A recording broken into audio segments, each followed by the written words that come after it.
reading of the district's mission statement, providing an exceptional education where all students are known, valued, and empowered to thrive. Do we have any additional items for the agenda? Hearing none, do I have a motion to approve the agenda? So moved. Motion by Kevin Warren, do I have a second? Second. Second by Monica. All those in favor say aye. Aye. Those opposed say nay. Motion carries 7-0. Recognition of visitors. We have Michael Roy here from the paper. We have Colin here to talk about the Minnesota Student Survey, and then we have some from the baseball team. All right. So any positive recognition out there? I'll recognize King Eric Dashner for Snow Week and Queen Brielle Berry. And recognize all the homecoming, or the Snow Week court. I do want to mention that there were a number of students, and Eric, you're going to have to help me name them, but for Gopher Conference, honor band, choir, and then there was art. Was it last Saturday or the Saturday before? Last Saturday. Last Saturday. Okay, so for choir, there was you, Carson Schultz, Kyler Johnson, Lucas Bjornmont. I'm sorry, I don't. Caden Kurtz, and then for honor band was. we had a girl in there too. Oh, yep, Kaylee Elliott for Okay. honor choir, and then for honor band, Miles Kruger, Devin Cowden, Ariana Aguilar. Was and- Alex there? Yes, Alex Alex. Cleve, I Oh wait, know. no, Alex Cleve was Okay, well, not he there. was named, Luke was named. Yeah, but he was at wrestling. Yeah. Kale was there, wasn't he? Kale Langford, Kale. that's what it was. And then for the artists, visual arts, was Addison Miller, Chandra Marquardt. Oh shoot, there's 3 more. Was Jaden? Jaden? Jaden Jones, Micaiah Zaire, and the guy, I can't remember his name. Oh, Yeah, Cole. Cole Shoestrap, there it was, There we thank go. you. Okay. So, good job to them for being selected and representing the school for that. Does anybody else have any other positive recognition before we move on? At the Gopher Conference, the visual arts team, they got 2 excellents and 3 superiors. So superiors is the highest you can get. And they were the only school who didn't have an entry that placed below excellent. I didn't even realize they were. Cool. Yeah, awesome. All right. Okay, so we'll move on to our donations. From the Bulldog backers, we received wireless headsets and storage totes for the musical production. Also from the Bulldog backers, $2,500 for the after prom party. The Bulldog backers, $1,500 for a yearbook camera. And the Bulldog Basketball Association, $491.32 for the girls' basketball program. So, do I have a motion to approve the donations with many thanks? Sorry. I'll motion to approve. Motion by Dave Olson. Do I have a second? I'll second. Second by Laura Size. All those in favor say aye. Resolution. Resolution. Shoot. Joni? Yes. I do it Monica? every time. Yes. Laura? Yes. Kevin? Yes. Katie? Yes. Dave? Yep. And Sherry? Yes. Motion carries 7-0. All right, so on to the student representatives report. Okay, so this is mostly just gonna be like a repeat of coronation, if you were there. So For basketball, both boys and girls are doing very well. The boys basketball team is heading to the Gopher Conference Championship, and the girls could possibly be going there depending on their game on Thursday. Actually, today the boys are playing in like an hour. And then they also play tomorrow as well, along with the girls. Yeah. Girls are playing tonight. Yeah, I said that weird. Speech is just now starting. We've gone to 2 meets so far, Prior Lake and Loyola. Prior Lake was a very big meet, so not much happened. Allie placed in the top 15. And then at Loyola, which is a much smaller meet, and a lot of people from our conference, we placed 7th as a team, beating St. Clair, who's our rivals. Allie Hanks got first place in her category of great speeches, along with a bunch of other people who finaled, such as Rochelle Elke, Ruby Gonzalez, and then a couple first-year novices as well. FFA is getting ready for their donkey basketball, which is going to be next Monday. And tomorrow, some of the FFA members, myself included, are going to a career expo along with a talent competition that myself and Isaiah Barrett are in. Top 2 out of the 9 competing will go to state. Student council is active and ready for Snow Week. I'm not going to go through the dress-up days and all of that because you can find that online.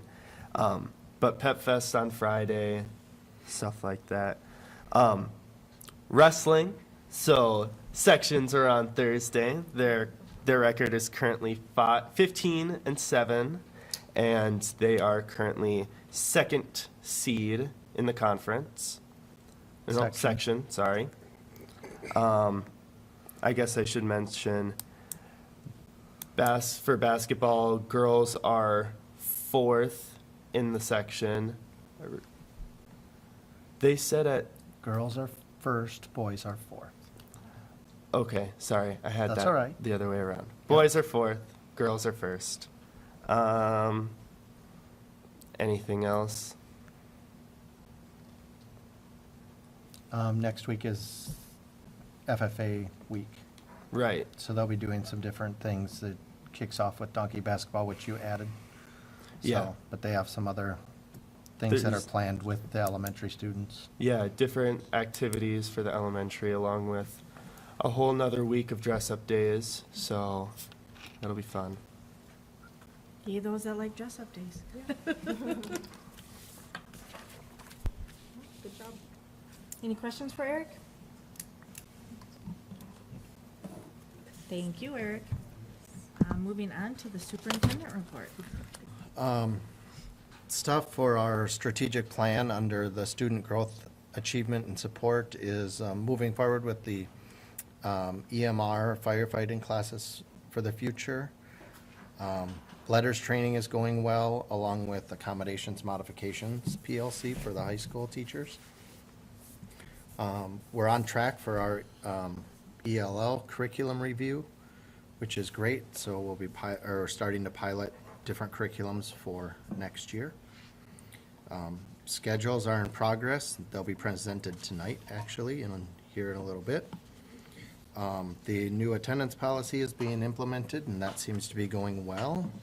I know Nikki has reached out and said it's been very helpful for athletics and different activities that are happening within the school.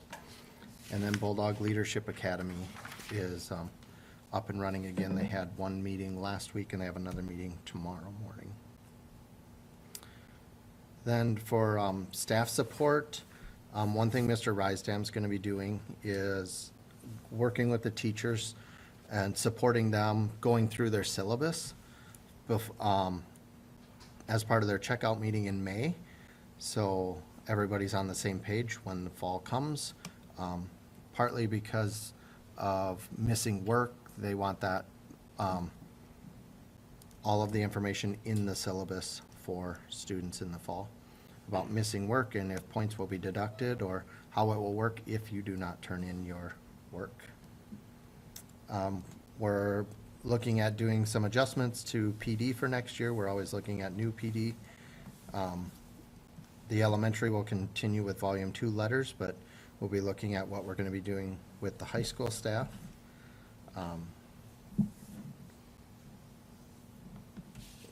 And then, well, another thing that Nikki's been working on is the grade schedule moving forward is a lot more clear than it once was. So she knows when the coaches get their information and when she follows up with the students, so that's been great. Then for community engagement, every year there's a budget forecast from the state in February. However, this year it will come out the first week of May, or I'm sorry, the first week of March. And then Wendy and I have been sitting in on some compensatory aid webinars. And then under communication, we had the newsletter go out a couple weeks ago. Just heard a few positive things about that. And then the weekly updates that I share with the school board, I modify them and then share them with the staff also to try and meet, trying to create a district-wide communication for not just the school board, but also with the staff. So, any questions for me? I was gonna ask about the newsletters. Is it per anybody who lives in your household? 'Cause I got 3 of them. So we get the list from the Secretary of State's office for every residence in our school district. And there's no names associated with it. There's not really a good way for us to weed that out, I but was that's just good wondering if we could feedback. save money by not having to send it for, because I'm assuming we got 3, because there's 3 of us over 18 with Shane in there. It should be but- just for the residents, not for each resident. Oh. But, Hmm. yeah, I'll have to Okay. look through the 'Cause I got list. 2 the one day, and then like a few days later, I got another one, so I don't know how they did that. but- Okay, So just a heads up that we could probably save a lot of money if we're yeah, doubling up on, thank you. yep. Mr. Bourne? Weighted GPA, don't know who the appropriate person to ask, but just what our rollout plan is. Obviously, as we're getting into spring semester, we'd want to have those conversations with the incoming freshmen, sophomores. Yes. So just want to make sure we've got a plan and that it's done before kids leave, not in the fall. Because, right, registration will happen this spring. Yes. It'll happen the last week. Last week of quarter 3 is our current goal, so it's that 3rd week of March. Yep. So coming up here shortly. But communicating that will be part of the work we do when we give the kids the paperwork to register, right? We give them all their paperwork a couple weeks before they actually put everything in Infinite Campus, and that will be part of kind of that information that we send out. We'll make sure we communicate that well with them. It's our current freshmen who will be sophomores. Yes. Yep, which will be nice because there's only a couple of classes sophomores typically take that new kids, so. Right, But yes, that'll be part of that discussion. thank you. and information. Any other questions for Jeremy? Just as a heads up, the stream crashed, so we're trying Oh. to get back up, just so everyone knows. Okay, well, we'll wait for Wendy to get back. Because she's up next.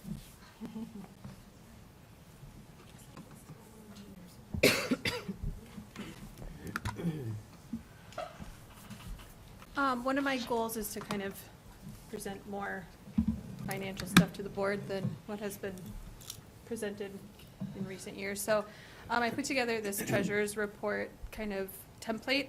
So I moved the historic cash balance and student counts in here, and then a financial update as needed. So we can scroll through that. So our cash balance is here, and then I moved our checking balances and CD to balance here to this slide rather than in the consent agenda, because you're not really approving the bank balance. It's informational, so here. So here it is. Note on that CD that did mature last week, and I split it out into, I worked with Sean Finley at the bank to kind of split it into 3 CDs that have different maturity dates, so we can always be sure we've got some liquid cash and take advantage of the little bit higher CD rates than we've had historically, so we've got some investment happening there. Yeah, we'll see that trend just kind of follows when we have big expenses and when we get our aid in. And then the student counts, I moved that, the enrollment student counts in here too. So, I don't know if Jeremy, you want to talk a little bit about that? It looks like we kind of stayed stable Yeah, we since did stay. January. Yep. It has So- stayed stable since January. We had 1 7th grader leave, but then we gained one, which grade level was it? I think it was in the, Looks like the other way 9th around. Looks grade. like we lost an elementary and gained a secondary. there you go. Yeah.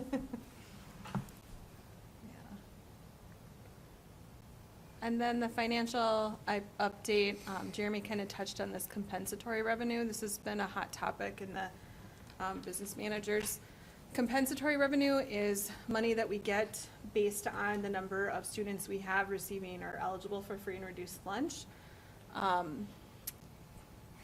During COVID, and then when the free meals rollout happened, you know, families just weren't filling out the paper applications any longer. And so figuring out how the state decides how much compensatory revenue we get has been discussed a lot. And we've been in kind of a hold harmless this fiscal year, so we could use numbers and formulas from prior.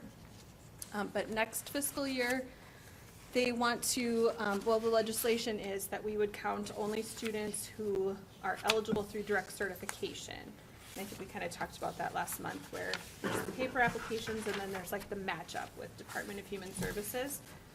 So families or students that receive SNAP, MFIP, foster care, homeless care, those students like automatically get free lunch. And we get a list from DHS every month that tells us who those kids are, and we automatically give them that benefit, the educational benefits. So those students who get the free and reduced, there's this whole calculation that's streamlined this year that you'll see on this slide.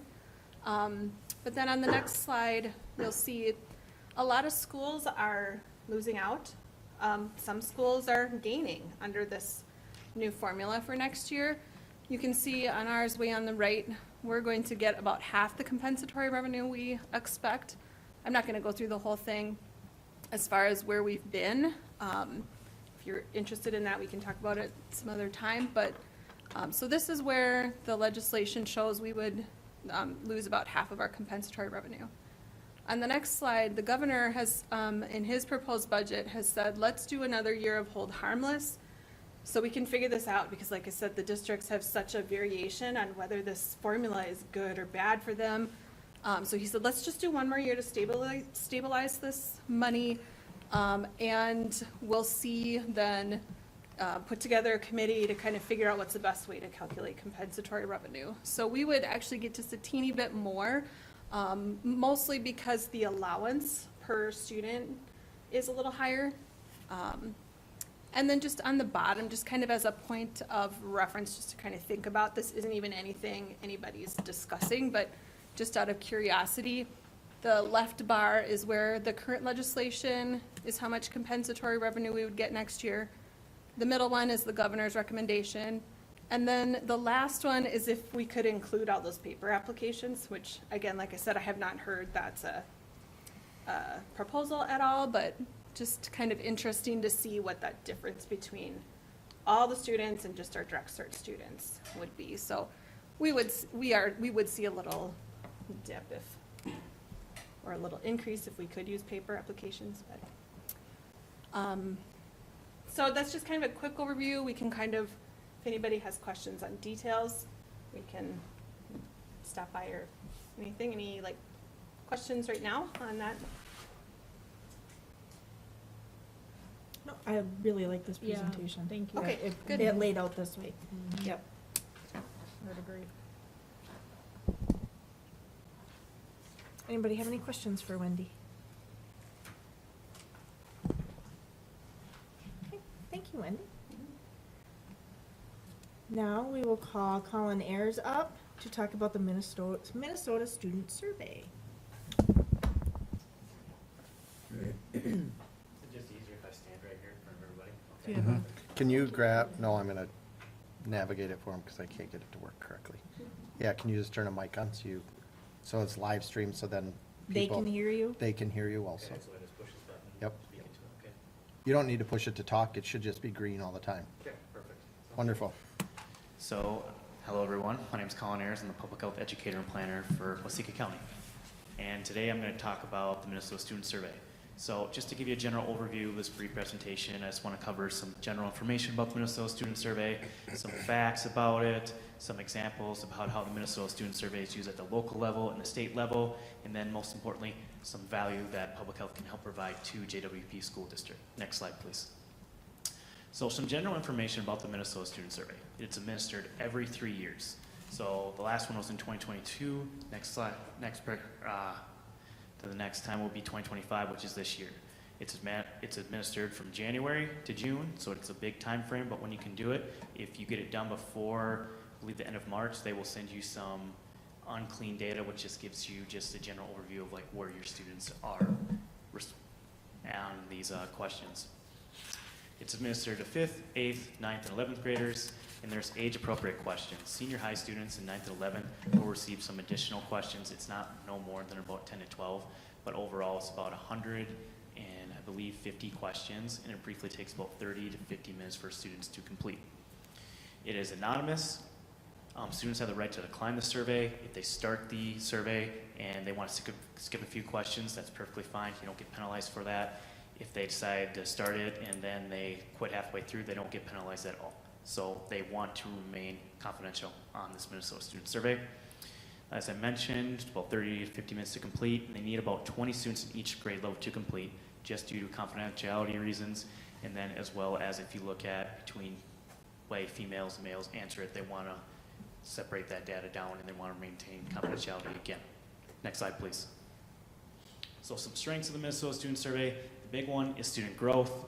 It helps students succeed. It kind of tells where students are at answering these questions. It also has some community questions on it, such as how do they feel they're safe their neighborhood is, how they feel relationship with adults, relationship with teachers. So it answers a lot of questions, not only to the school, but to the community, helps administrators, support school policies, and reflects students' needs, and also can help on school's vision. Some measurement, the key takeaway from data is a big part of measurement. Trend data, as you can see, it's administered every 3 years, and it tells the story about where students are evolving from 5th, 8th, 9th to 11th graders, and that's why you're not seeing seniors take it, because if you get that report, it doesn't tell you anything. Strategic plans, there's quite a few communities that use the Minnesota Student Survey in their strategic plans, because it's administered every 3 years pretty regularly, and that's something you can measure over a 5-year period. Grants, the big thing is here, when you have data, you can write grants from it. You can write them at the local level and the state level. That's what it's big for. Staff evaluation, it can kind of tell if we need more staff in one area compared to another.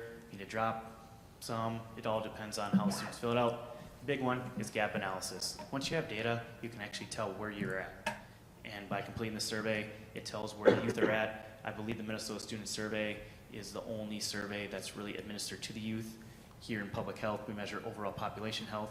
We survey a lot of adults, elderly, but we don't do much with the youth. The only other survey that really measures the youth is conducted by the Center of Disease Control, or the CDC, which is the Youth Risk Behavior Health Survey, which I believe is administered about every year, but that's the only one that comes to measuring the youth. Next slide, please. Some facts about the Minnesota Student Survey. Miscomments or concerns about it. Yes, data is private.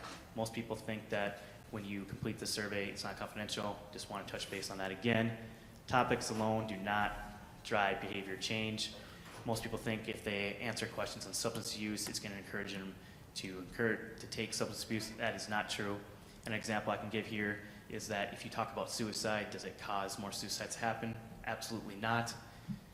It actually increases overall suicide awareness, which is really great. I've also given presentations to students, and they actually get shocked at the numbers they receive, and they think they need change here when they receive the results from the Minnesota Student Survey. And as mentioned before, local data drives valuable insights from a local focus. It can tell you at the local level, at the school district, it can tell you at the regional level, at the county level, it can also tell you at the state level. So it's a very good survey. Next slide, please.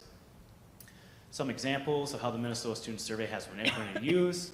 Frazee, Fergus community use this data to help open a youth center, which is just a small school up in northern Minnesota. It also helps at the state level, where they use 2019 results to help increase funding for school-linked mental health services. And then in 2019, they also use that exact same data for e-cigarette use and prevention. Next slide, please. So I told you I'd try to provide value to it. When you administer this Minnesota Student Survey, it's a lot of ask on the school. It takes a lot of time to do it. But then, once you get the results, that also takes a lot of time to do. So what I can do in public health is I created a pivot table where it essentially takes me about less than a minute to generate a simple bar graph about any question administered on the Minnesota Student Survey. And I've used this, I can create one at the county level, I've created them at the school district level, also at the state level. And I've used this in 2 community partners. I believe our Youth Mental Health Navigator has used it, our Department of Human Services has used it, other mental health advocates have used it. But overall, it not only, this pivot table, it's super simple. I've also trained people to use it. I take 15 minutes to help people if they feel more comfortable. So overall, like I said, I just created a pivot table for you, which is simple. Next slide, please. And this is what kind of like the results of this pivot table creates.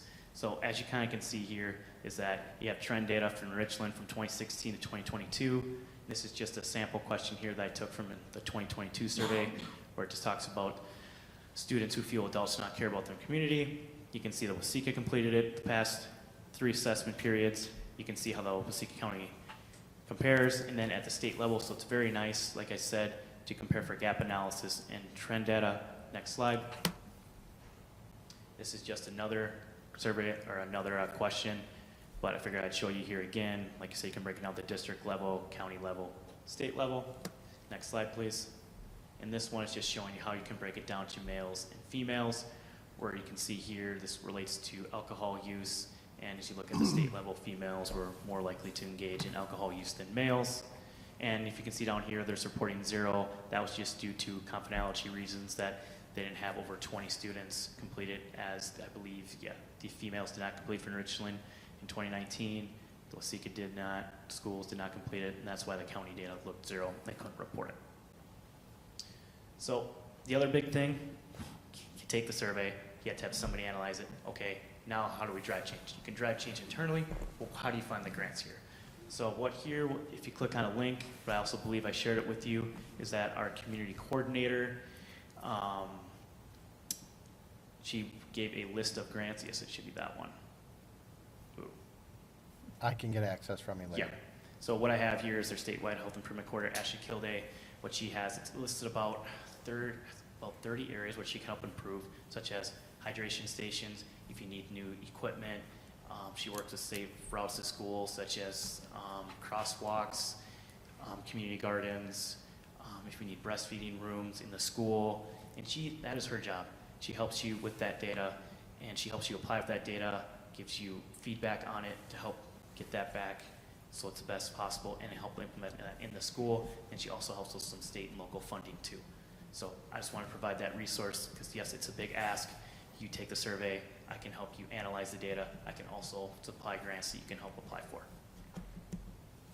What questions do you have for me? Is this the one we were talking about a couple months ago? Whether Yeah, we should we've- take it or not? This one's come up over the past number of years about whether we should take it or not. Our social workers would recommend that we take it. They wonder why we don't take it. Dee Malters reached out to me asking if we would take it. I did reach out to Colin, knowing that he's the one at the county that does all the data crunching and everything. Ask him to come tonight, present the information to the board so the board has some knowledge of what we're doing. I do know there's concerns about some of the questions that were asked also, whether they're age level appropriate or not. So just something that we need to really think about, and if we want to move forward with this, then we need to get the forms out to parents if they choose to not have their child do it. And then we just need to set up times for the kids to take the surveys within the building. And we can make it very clear to them that if there's a question that they don't feel comfortable answering, they can just skip it then, too? Absolutely, that's correct. I mean, do you feel like it would be, I feel like it'd be good data, but if it's a lot of work for you guys, how do you, like, do you feel I like it would be think good?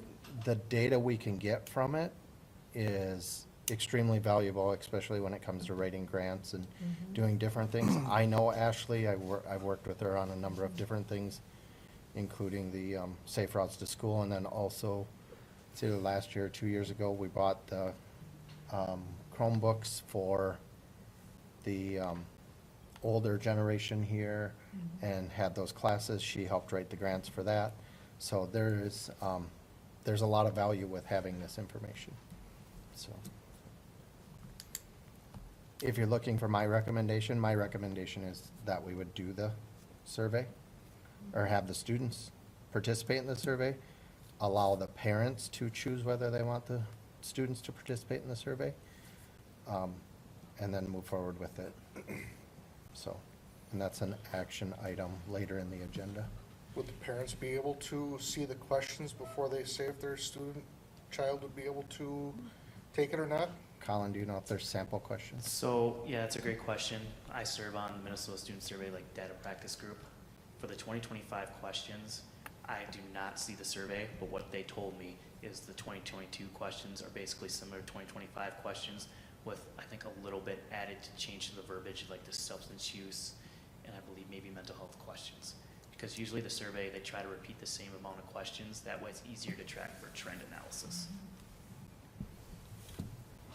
So it would be something that, as a parent, that would be nice to know what your kids are talking about. I mean, they don't have to see what their kids are talking or saying on the survey, but it'd be nice to know What questions what are being questions asked? are on it. Yeah, I think, I don't know if it's the same one or not, but I've seen in the past, a lot of Mankato parents upset with some questions that were being asked of their kids, so I'm assuming it's similar questions. When we communicate to the parents, can we communicate, like, why we feel it'd be valuable, and then maybe give some of those sample ones in, like Dave was saying? I don't know why we couldn't, because we want to give them the purpose behind it. Yeah. And our why we want to do this. And the fact that we're not teaching these things, we are just asking questions. Right. Right. Right. I'm sure that's something Colin and I could come up with as a letter to go out to families about why we're doing this, why we feel this information is valuable for us. Also, too, I think on the Minnesota Department of Education's website, if that has the data publicly available, if they want to have a link to it, they can scroll down by sections. For example, I think there's like health and safety questions, mental health, and it kind of generates some data for you, but it kind of gives like little pie charts, but it's just a lot of like clicking and going through it, so. And I would assume from 22 until now, it would add more on vaping, things like that. Correct. That's what I think the general trend is kind of moving towards, because they also like asked like this, I believe the schools that fill it out, some recommendations or feedback, what they're seeing and what they'd like to collect data on. And vaping is a big one that's been happening when it comes to substance use. So we would not be able to see a copy of the survey. The 2025 questions, I know I can't see it. I think they send it to the school. They will get the copy to it, but I think you have to click yes to do it. We have to agree to do it before we get a copy of the survey. Correct. So if we haven't done this one in the past, what have the ones that we've been doing? Because I've been getting emails saying, yes, my student can answer these questions, or no, my student can't answer these questions. Are those for individual classes? Those test-taking ones? Is that what you're thinking of? Like test anxiety questions? Yeah, Oh, Survey. that's through, yeah, the Morrow screener. okay, That's through our social workers. okay. And does that have similar questions or just about test taking? I thought That's there more was- about anxiety. Okay.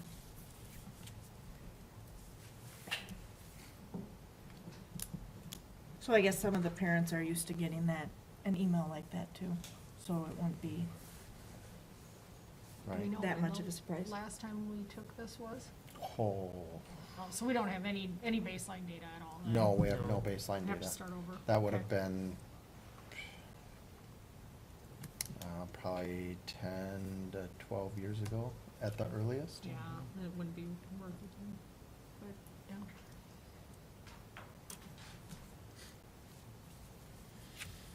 yeah. Okay, do we have any other questions for Colin? Thank you. Yes, thank you. thank you for Yes, thank you for coming in. Okay, now we will move on to Andrea and Casey for the high school schedule for next school year.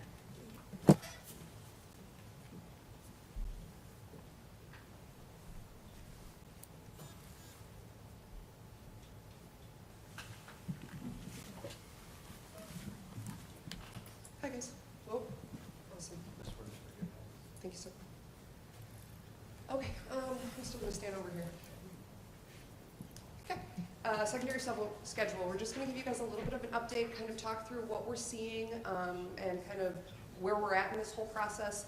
I know scheduling at the high school has been a thing for our district. So, schedule right now. So this is our tentative breakdown and layout of what we're planning to do and kind of the deadlines we have laid out for ourselves at this point. So the first two, getting feedback from the union on 8 versus 7 periods and what we think about advisory. That happened a few weeks ago. We'll go over that data here with you guys in a little bit. From there, building an adjusted bell schedule. Andrea took care of that about 2 weeks ago, so we have kind of made a few changes to our bell schedule and what that looks like. So we have that done.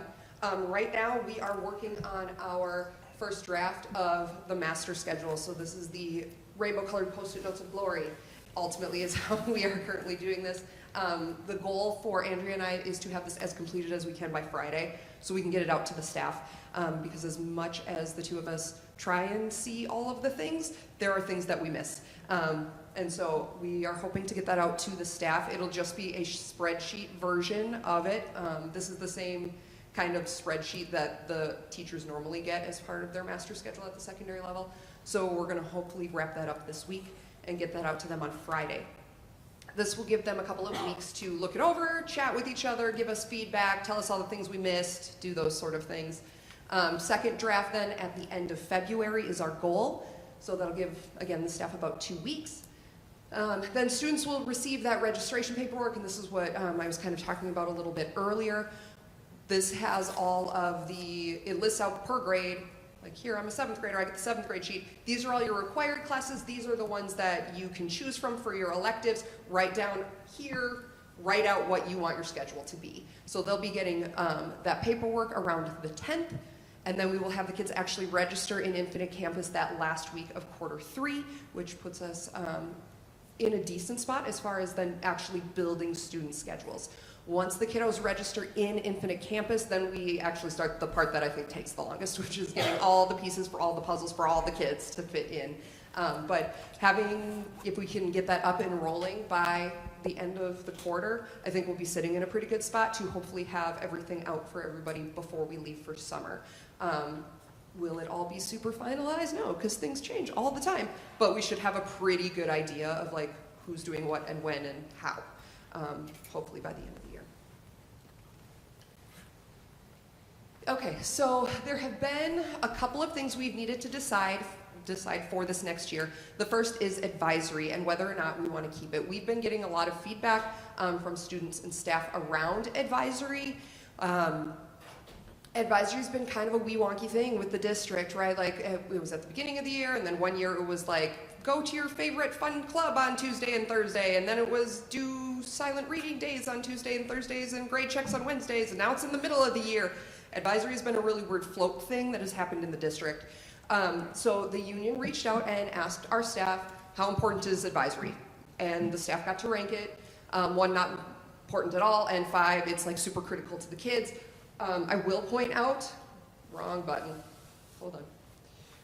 We got 24 responses, so it went to the union, it was presented during a union meeting, it got sent out to all the union members, 24 people responded, so that's what we had for feedback. Casey, how many are there?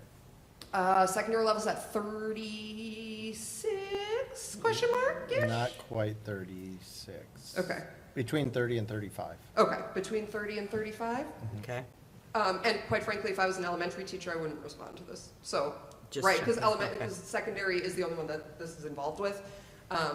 So okay, decently okay representation from Good. secondary. okay.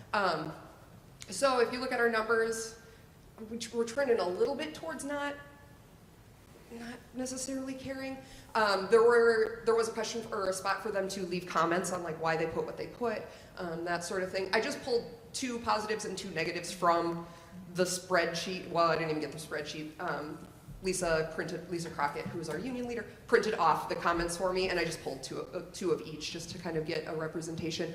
Overall, the people who like having advisory, like having kind of a place when we need to like get out announcements and that sort of stuff. Advisory is really useful for our middle school kiddos, like checking in on those guys and that transition. So we saw some of that, keeping tabs on our kiddos who might be struggling a little bit.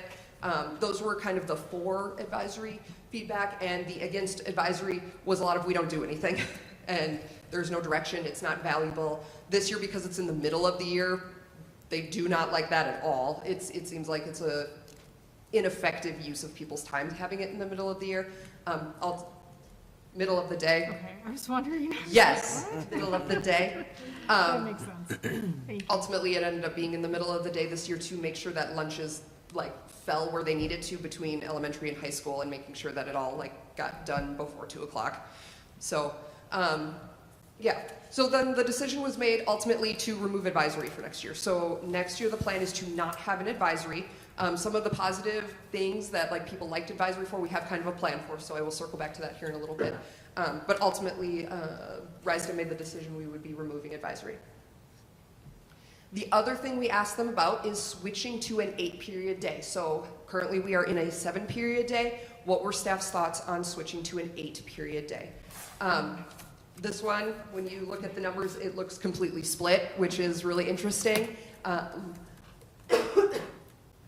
On the feedback thing I got, again, I pulled 2 positives and 2 negatives, but overwhelmingly the people who left comments were not in favor of an 8-period day at all. The ones that were for 8-period, it was kind of lackadaisical and very much like, yeah, it'll be okay. Sure, we can do it. If it means we can provide some of these other opportunities, yeah. But overwhelmingly, there were a lot more not okay with it. People who chose to answer the question of leaving a comment. Things we saw a lot of, it will put too many preps on our teachers. We're in a little tiny district and our teachers get a lot of preps. Adding another class period potentially adds another prep for them, which is totally fair. There's a lot of time that kids don't necessarily have classes, so adding another class might just give them another opportunity to not have anything to do. There was some of that in there. The class periods and obviously end up getting shortened because we're adding another class period. Based on the comments, I'm super surprised that this was our spread for the numbers, because just based on the comments, I would have thought overwhelmingly they would have said absolutely not to an 8-period day. So the decision was made to stick to the 7-period day. So for next year, once we had this and this was decided, we built a bell schedule that does not include advisory but sticks to the 7-period day that we're currently looking in. Yes, sir. From a curriculum and instruction standpoint, what would be the reason that you would want it? From a curriculum, from a student perspective, what would be the benefit of an 8-period day? For the students, or from a, Yep, so what initially brought this about is ultimately an 8-period day is significantly easier to schedule, right? We're working with blocks and skinnies. We are looking at adding some additional intervention pieces to this in order to make that possible. Having an 8-period day would have just made everything a little bit easier to run. However, I do fully agree and support our staff on, like, as a teacher, if I was a teacher and had 8 periods and had to pick up another prep and I was teaching 5 different prep, that would be awful. So I get that. 8-period day without advisory pushes the courses a little short for my liking.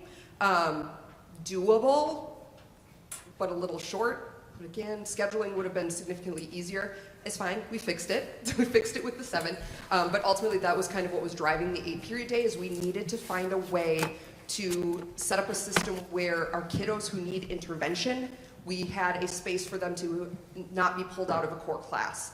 And that just wasn't how our schedule was set up. With an 8, that would have been a lot easier. We fixed it for a 7, so we're okay. Yes, sir. Thank you. Does it also make the class sizes smaller if they It have- can. So yes, assuming we would be adding additional core classes. So instead of having, 2 sections of History 1, we have 3 sections of History 1. Obviously, the classes are going to be smaller. Ultimately, though, I wouldn't have pushed to add core classes. I would have pushed to add electives, which again circles back for our teachers, though, on that. Then they have another prep. Okay.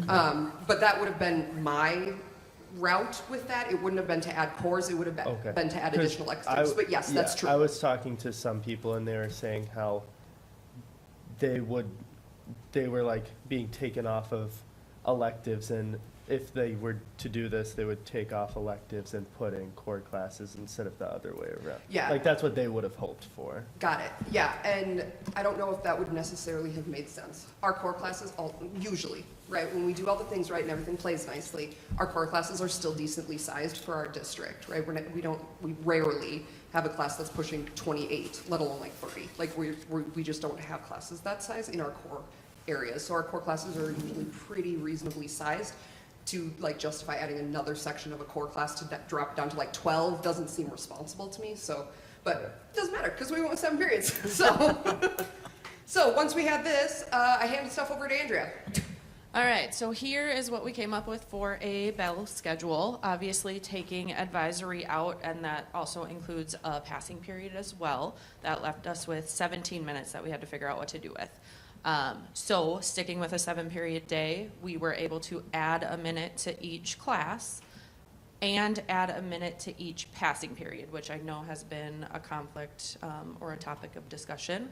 So classes would be 49 minutes, passing periods would be 4 minutes, and then we had a couple extra, 3 minutes to be exact.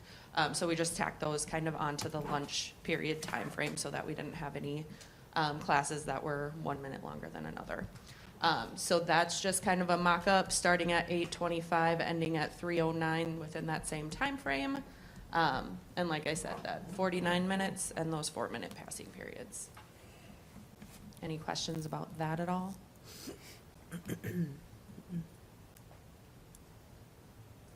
Okay, so with this, ultimately our goal was to increase some intervention support for our students. And so we had to really look at how can we do that without pulling those kids out of those core classes.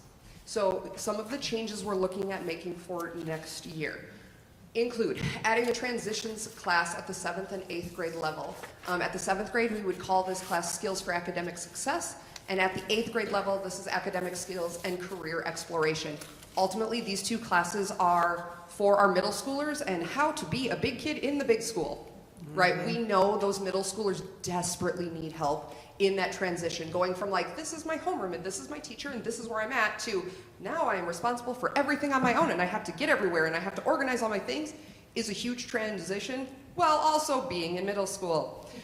So we know we need those classes, the kiddos need the support, and if we're getting rid of advisory, this is going to kind of take the place of that sort of homeroom.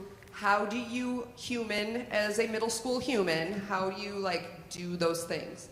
So some things that we are looking to cover within this will be, again, those organizations and academics. Also, behavioral things. I'm not saying our middle schoolers sometimes get squirrely, but sometimes they need some reminders, and like, this is how we human at, you know, basketball games and football games and in the lunchroom. So that'll be another place for that, as well as intervention and what we call WIN time. WIN stands for what I need. So this would be, I am failing math, I need to go talk to math. I now have a class period where I can go talk to math where I'm not leaving something else, right? I'm not going to be leaving a different course to go talk to math to get help, and it's built in my schedule. So that's kind of what we are adding to this. In order to do this, though, because we decided to stay on a 7-period day, we had to get a little tricky with our electives. So what we are planning to do, or what we are looking at doing, is moving to an A-day, B-day schedule for the electives only. So they will have math every day, they will have science every day, they will have all of their core classes and music, they will have every single day. This only impacts their PE health plus their, like, what we call at the elementary school, their specials, okay? So, first thing, students will have their skills class prior to their electives every day. One of the biggest scatterbrain reasons that people don't like A-day, B-day is because the kids don't know what day it is. But their like skills class, their like homeroom class will be before their electives. So as part of this, today is an A-day. Where are you going later? Right, like just to help them get used to that like A-day, B-day back and forth schedule. PE/health they will have every other day all year long. I know as a district we are a really big advocate for everyday PE, spreading it out all year over the course of the year was ultimately, I felt, like a better choice instead of doing a semester of PE and health and then a quarter of art and a quarter of whatever. Like, the reason I'm pushing for the AB is so they have that PE time at least every other day and spread out over the course of the year versus, again, just a semester of PE and then a semester of nothing. Their other special will be opposite of PE, and each of the specials will be 1 semester long. So if I am a PE A-day kid, I'm going to go to PE on A-day for the whole year. Semester 1, I'm going to go to art, opposite of PE, so on B-days I'm going to go to art. Second semester for B-days, I'm going to go to facts. Yes, ma'am.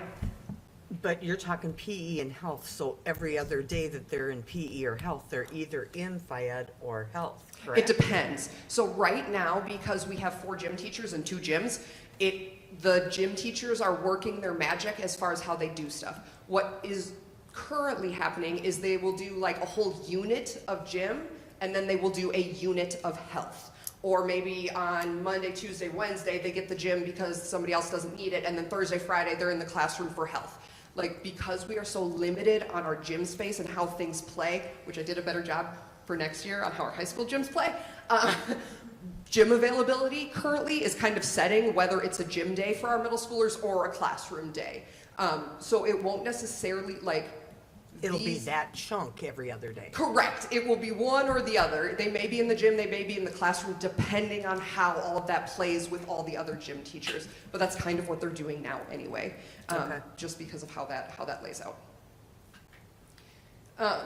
So that would be our 7th grade. So they do PE and health, and then their 2 electives ultimately are art and facts.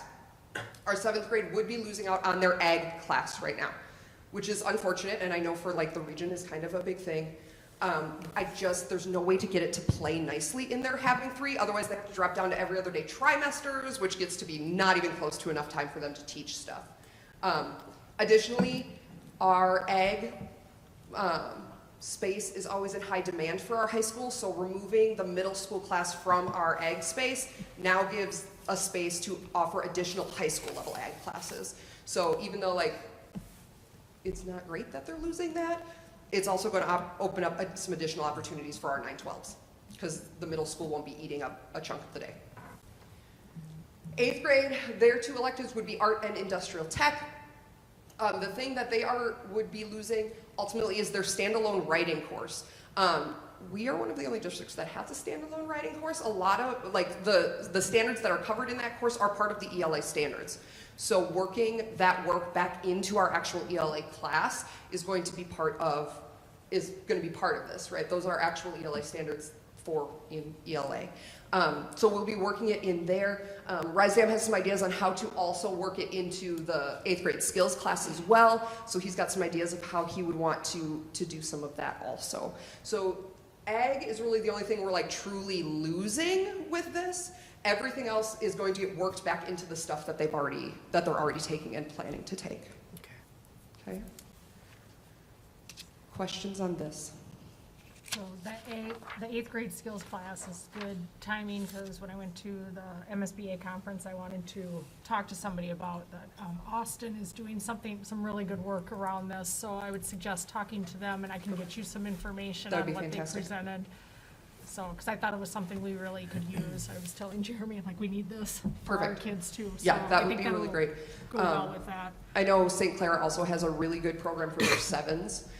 They do something very similar to this, and it sounds like the curriculum that they use for their 7s is really good, and their staff really likes it, and the kids have been really successful with it. So we have some connections, but yeah, by all means, please get that to me. Okay. So the whole point of this big shakeup is ultimately so we can start providing some additional intervention. Right now, we have an intervention program that runs K-6. Once our kiddos hit 6th grade, it doesn't matter if they've qualified out of the program, they're done. Good luck. See you later. We just haven't had the program built at that secondary level. So we are hoping to build that program into the secondary level and start supporting those kids even further in. We want to make sure we're giving the kids who need support the support they need. So this is going to open that. So we're going to start with math. Secondary math intervention. You'll see this says focus on 7 through 9. This does not mean that our big kids are not important. We have just identified based on our testing scores and kind of where we're seeing these big drops that crew is a good starting place. We want to start catching them right away in middle school to hopefully get it so that when they are that 10th, 11th, 12th grade, they don't need this anymore. So that's kind of where that focus is going to be. We have already submitted our ADSYS grant. This is the same grant that our elementary intervention is under. So we wrote for our math interventionist to be a 0.6 FTE from math intervention. So that is the chunk of their salary that would be covered by the grant. If we get this approved, we will know end of April, beginning of May. So 0.6 of that interventionist salary would come from ADSYS. At the high school, this means 4.2 out of their 5 class periods would be ADSYS. Ultimately, that 0.2 makes it a little wee wonky, so 5. We're going to go with 5, or for sure 4.5 of their class periods will be working specifically with these ADSYS kids. In order for kids to qualify for this, we have very specific criteria by ADSYS that they will have to meet to be in the program. It's not just going to be an arbitrary like homework help time, right? It's going to be a very structured, focused on skills deficits and building that up. There's a very specific curriculum we have to use. There's a very specific reporting system we have to use. There's a lot that is involved in us getting this money, but ultimately it will streamline and kind of tighten up our intervention process. I know you guys have had math intervention. I mean, you had it when I started, and it's been a little loosey-goosey, like, yeah, we have it, but we're not really sure what we're doing. Mm-hmm. This will tighten that up. There are very specific requirements for us to have the money and then continue to get the funding for it. Again, our elementary is all under ADSYS, so they already run all of this under there, and it is a well-oiled machine down there. So bringing that into the secondary level is what we're looking for math. Now, with this, we would obviously need a human to do this. What we are looking at for this, in order to get the FTE for this, or the personnel we need for this, is ultimately cutting the business department, which I know is probably a knee-jerk, not my favorite response. The reason we are looking at this as like our place to gain back our math FTE, first is low student interest. We didn't have enough kids sign up to run any of our business courses this year outside of personal finance, which is a graduation requirement. None of the other courses in the business component of our catalog had enough kids to run them. It just hasn't. It has very much fallen off the wayside in the last 2 to 3 years for sure. So there's already a very low interest in that department. Personal finance is one of those graduation requirements that can be taught under a large number of licensures. So it can be taught under math, it can be taught under business, it can be taught under facts, and it can be taught under social studies. We have already submitted personal finance to the state to be credited for our CTE credits, so the money we get from the state for CTE. It has already been like approved under FACS for us, just because our FACS teacher is fantastic and she knew that we might need to do that. So she took care of that for us. So it would transition over to that space, and that would free up the FTE. Like ultimately doing that frees up our FTE. So we wouldn't have to hire another person in order to get this position rolling. So what would end up happening is our math interventionist 0.6 would be covered by ADSIS, fingers crossed. We're gonna say it's gonna cover it. We're gonna say they're gonna approve us. So 0.6 of it would come from ADSIS, and then the other 0.4 would come from the district for that position. Questions about the math one? Do we feel that we'll always need an interventionist, or will we get to the point where we can bring back electives then to? I am hopeful that eventually we will get to a point where we can get away from needing a full-time interventionist at the secondary level. I don't know how long that will take, to be honest. Like I would say, plan for this for a while. It's not going to be an overnight solution, like we're going to have it for 1 year and then magically all the kids can math. Right, no. You know, that's not a realistic expectation. My hope would be, and some of this too, as we are moving forward, we will have new math standards, new math curriculum, and new math assessments in 6, 7? I think it's 6, 7. So right now we're in this whole debacle with ELA and READ Act and yada yada. I'm preparing for it for math as well, like a whole upending, which will then reset a lot of things. And like that's gonna take some time to grow through and to solidify and those sort of things. So, but those changes are coming. So that's always great. It's always great to have that already on the horizon as rolling into adjust and adapt. And as we get those kids through those programs, I'm hoping this will lessen as we move. But again, it won't be an overnight thing. No, yep. Anything else for math? Okay, ELA. You'll notice the first part of this is exactly the same. So ELA, again, we're focusing on that 7 through 9. We plan for both ELA and for math for those middle school kiddos to pull them during that like skills time of their day. That was ultimately the goal of creating that space, is so that we're not pulling them from a core class or their elective. So this is all laid out the same. The other part of this, though, is that we need to formally request a 1.0 FTE increase for the ELA department. We need another staff. I can't get all the numbers to number and continue to do what we're doing. We don't have enough people in ELA. Some of this is coming because we have a family that has already reached out to us, confirmed that their kiddos will be here next year, coming in who will need ELL supports. We are required by law to provide that for them. I had RiseDam reach out to the school they are currently at and get their LEAP. LEAP is Language Instructional Education Plan. Essentially, it's the plan that tells us how many service minutes they receive based on where they're testing at the state level. Both of the kiddos coming in need 2 full class periods a day of English learning intervention. So they will need 2 full class periods, just the 2 of them, in order to hit this.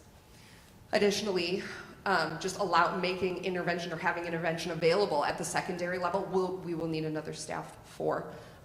Because this is written at a 0.6, and remember it's 4, so basically 5, there's no way that our intervention person can eat up these 2 class periods. They can't, right? There's just not enough class periods.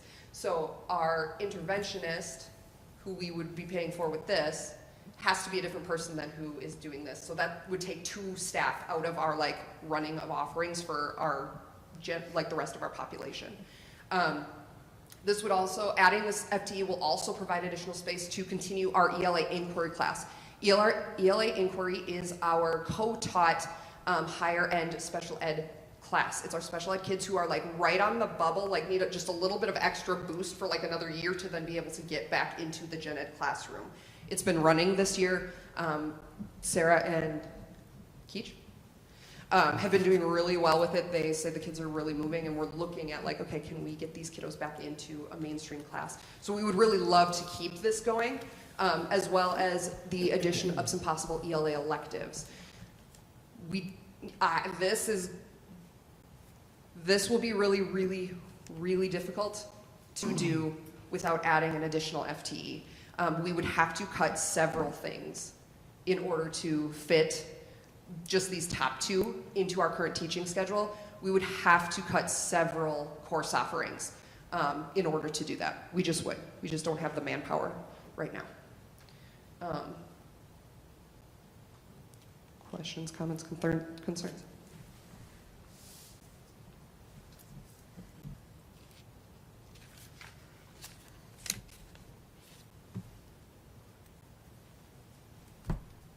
Any questions?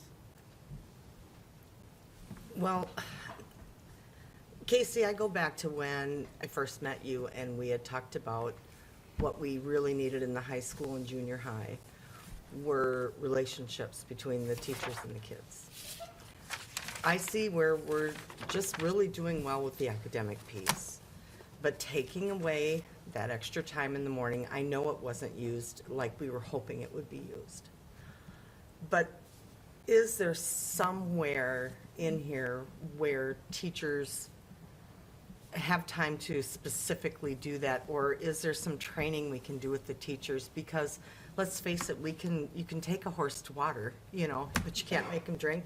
Our kids, I would say the majority of our kids are pretty good about, school's important, I really want to get a good grade.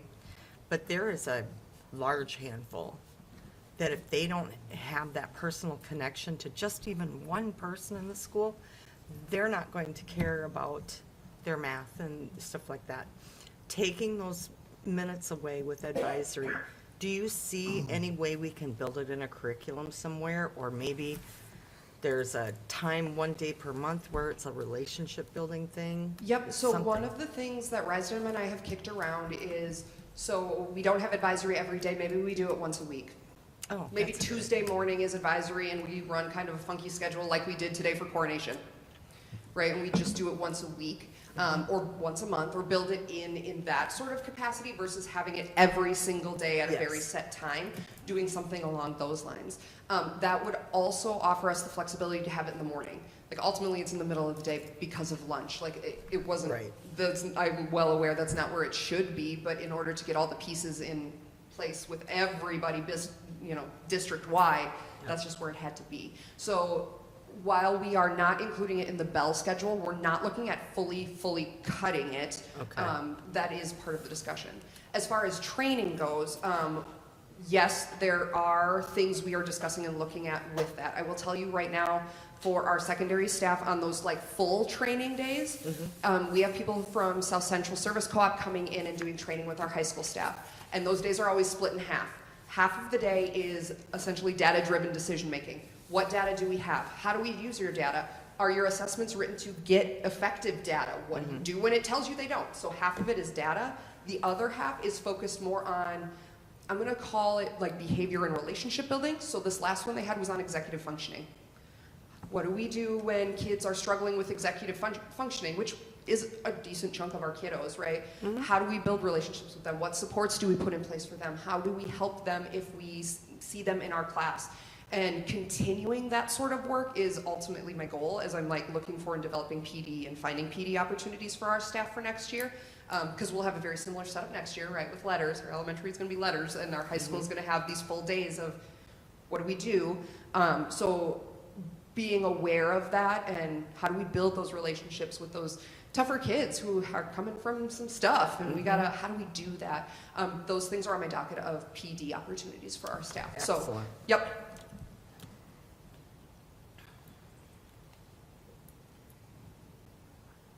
Okay, any other questions?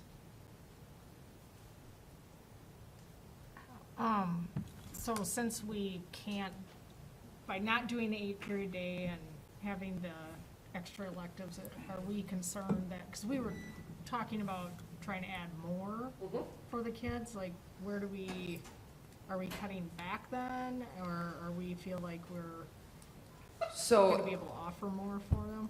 ultimately, we are at a standstill until this gets decided, right? If we add an FTE, two of our ELA staff, their schedules would stay the same, right? Our ninth grade ELA would teach ninth grade, and then she has a series of electives she does. 10th grade would take 10th grade honors and the series of electives she does. This leaves what I feel like would be ultimately 3 positions. Position 1 is all of our middle school, right? It's 7, 8, and the skills class we talked about. Position 2 would be essentially our intervention person. They would run intervention for that secondary level the whole day.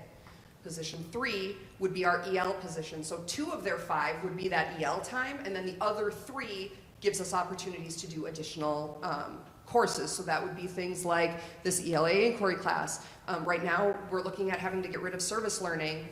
If we cut that business position, that service learning class goes away. That person would have space in their schedule to do that. There would also still be space for them to expand some course offerings. So I know the ELA department has talked about doing like a film and literature class or a graphic novel superhero literature class or like those sort of things. But ultimately, that's going to depend on this. If we don't add this position, one person would still end up being intervention. But one of our other teachers, instead of teaching electives, would have to take our EL. So we would end up cutting not only the inquiry and service learning, but we would end up having to cut 2 class periods of like the electives we currently offer. So it might be a section of American Lit and a section of Contemporary Lit, in order to make these 2 things fit in there. Do you mention how old the 2 students are?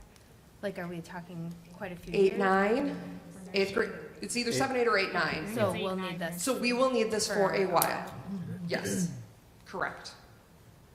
I will also tell you that this has a very specific licensure. So if we end up posting, again, we have not settled on what this is going to look like, but if in my brain the position that's like electives and EL, if that's the one that gets posted, we're going to want to post it sooner rather than later because that licensure is super tough to find. Additionally, our actual intervention position, there is a K-12 reading licensure that because of READ Act, it would be useful to us to find somebody with that licensure.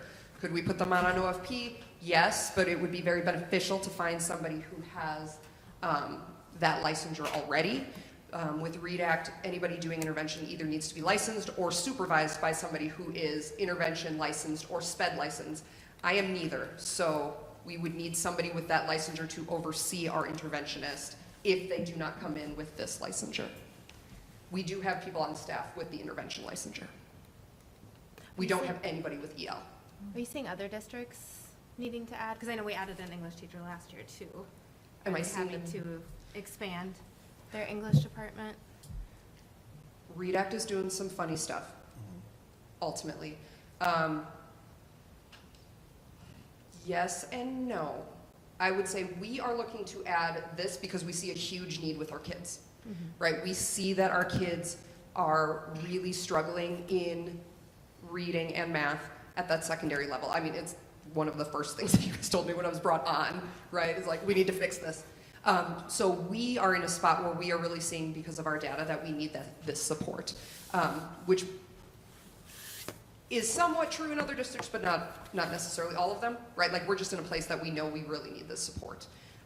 As far as READ Act is concerned, if they haven't added more people, they're figuring out how in the wide world of sports they're going to meet all the requirements of it, because it is a lot. There are a lot of requirements, especially around intervention. Currently, who knows what's going to happen in the future, but currently there are a lot of requirements around intervention and students not testing at benchmark. And this would, again, fill a need we already know we have. It would also be compliant with READ Act. Like, if we're caring about being, I mean, obviously we care. Don't get me wrong, we care about being compliant with READ Act, for sure. But we also have a pretty significant need for this in our district. So maybe the question is, not so much are they adding, but how many staff do other people our size have that are in the ELA? Because maybe they already added them years ago or something, you know, are we comparable with other school districts our size? I don't know offhand. I can do some digging and reach out to the other curriculum directors and be like, hey, how many humans you got? Also, what are you doing for intervention? Because I know a lot of the districts right now are like, we don't know what we're gonna do. Okay, so We maybe, sort of have a plan, guys. maybe they're struggling, and I didn't know if maybe they already added staff and. Yeah, I didn't and know. again, I can reach out and get you guys those numbers. I think we meet again in March. We're doing study session in March. I think the intervention services are gonna catch those kids that fall through the cracks. Because Absolutely. I know of a senior that cannot add or subtract that we just found this year. Right. Yes, and that is the goal. And again, because they're ADSES funded, they're very specifically based on our testing data that we use. So our testing screeners we use here is FastBridge. It's based on their testing data. Right now, their testing comes back, they're double flagged of like, can't do English, can't do math. Okay. And that's Right. kind of where we're at. Like, and then the teachers are frantically trying to support them in a regular class. This will give them an additional component of support and help them fill those potholes in their like road of understanding, because that's ultimately what's happening. Yeah, because I think that's vital. Yes. Yes, sir. Any impact of losing that large class this year, the 17 students, as we move through to smaller classes? So as far as yes and no, looking at the full scale builds, like when we're talking about all the departments and all the things, we pay really close attention to how many kids we have and whether or not we need 2 or 3 sections. Because our seniors have so few required classes, and so many of our current seniors are those high flyers who aren't here anyway, it's really not impacting the number of sections we're offering. The class that I think I'll actually have the biggest dividends for is that personal finance class, because there are currently only 2 sections of it for all those kids. The 2 personal finance classes are really big, and I'm sorry, Jenna. But that upcoming class, that should even out a little bit more, but there just aren't that many requirements. We will be dropping off a section of government and a section of econ. Right now it's at 3. We're only gonna run 2 for next year, but that's really it, because that's really the only requirement. Like, they have English requirements and stuff too, but they get spread between the like 15 options for that. Okay. So which department are you going to have do the junior high classes? All of them. So Okay, it's gonna be spread out more. So here's the deal. Our middle school staff will be middle school staff, right? Our social studies will teach 7th grade social studies, 8th grade social studies in the skills class. Science will be 7th grade science, 8th grade science in the skills class. English, math, So like our middle school teachers will only be teaching 7 and 8. The only exception to this will be math, because we have one section that we are bumping to a different staff so that they can teach the CIS course and not put her on an overload, ultimately. But that is one section of math that's getting bumped to something else. Everybody else will be, like, you are the middle school person. And that is so that those skills classes I was talking about can line up. So 7th grade skills is 2nd period. Our social studies and science teachers teach that. But our math and our English teachers have study hall during that time. So if I'm a kiddo who is in skills with Shroon and I need to go talk to Keenan, she has study hall, so I can like go talk to her. Same thing happens in 8th grade. So in 8th grade, math and English have skills, but our science and social studies teachers both have study hall. So if I need to go talk to one of them, I can just go talk to one of them. Like, they have that lined up. That only works if our middle school teachers lock in as middle school teachers. At least that's the best way I figured out how to do it. There may be another, like, it's not the only way, but like, it makes the most sense to me to do it that way.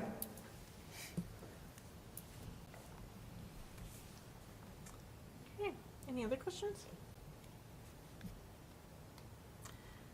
Thank you, that was very informative. Great job, thank you. Yeah, very good, thank you.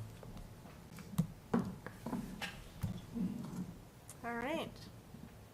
Next up is the baseball team Florida trip. Mr. Jewson. You can have the clicker. He can catch, he's in baseball. I was gonna throw it. With all the No, no, no, he's a baseball coach. He's not gonna catch That would it. have been the true test. Although, Right. unless he's like Monica here, he can't parallel park. Yeah, I did it slowly. For those of you that don't know, I'm Corey Jewison, head baseball coach, Ella Fells, assistant coach, and then Chase Kurtz, current junior. He went on this trip. I was gonna ask a couple more kids to come, but they either had practice or they have a game coming up, so. This is actually just a picture of Holman Stadium where we got to play it on the last game, under the lights, which was a blast for the kids, so we kind of took a fun picture. Quick video.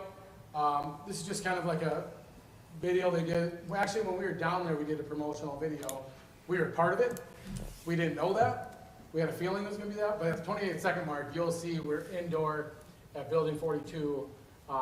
You'll see a few of our kids. I think Davian Weiss, Austin Quas, and then Lucas Marshing, and then in the background, you see a couple more kids. So, kind of a little introduction video. Is there sound to this? Yeah. You Okay. want some, a little more engaging than.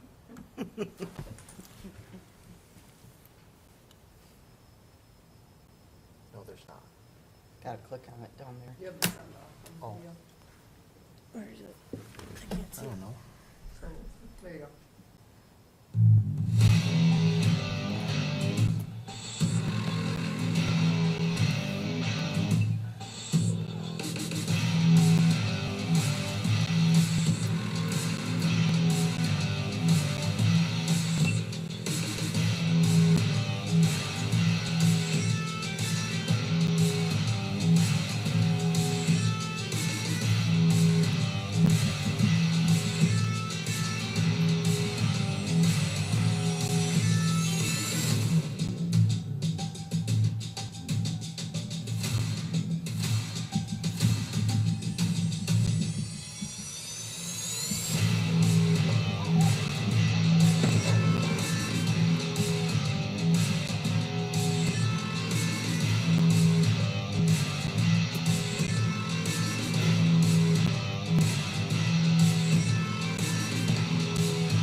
So that was just kind of a fun little introduction video that we actually got to be part of as well.